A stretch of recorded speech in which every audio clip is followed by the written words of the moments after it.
The college football playoff continues today with Penn State versus Notre Dame. Both of these teams have fought all season long to get to where they are at this point. Penn State has beaten SMU and Boise State to get to the semifinals, and Notre Dame has beaten Georgia and Indiana. In my opinion, this game right here is both of their teams' biggest test of the whole college football playoff. Penn State has beaten SMU and Boise State in the playoff, both teams that were probably the two worst in the whole college football playoff, and Notre Dame has beaten Indiana and Georgia.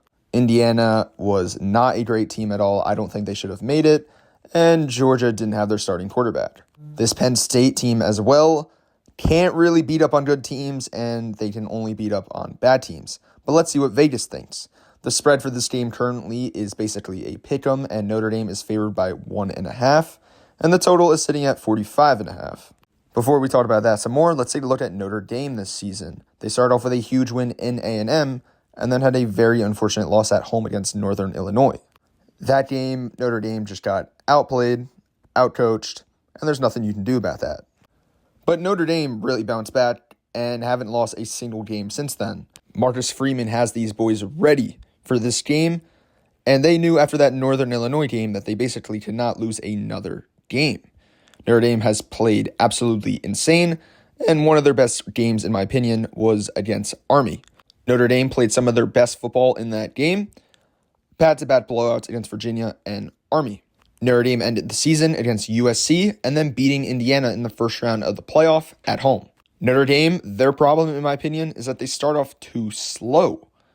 But then against Georgia, once again, 0 points in the first quarter, starting off slow, but end up winning that game 23-10 with some big plays on defense and special teams.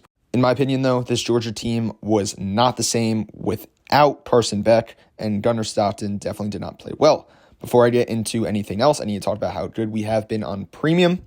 I have a betting service where I give out all of my plays, and we're 12-3 in our last 15, and on Ets, we're 7-1. Back over to Penn State, Franklin is 0-5 against teams ranked in the top 5 by the College Football Selection Committee. What is crazy to note is that he has lost those games on an average by 20.4 points.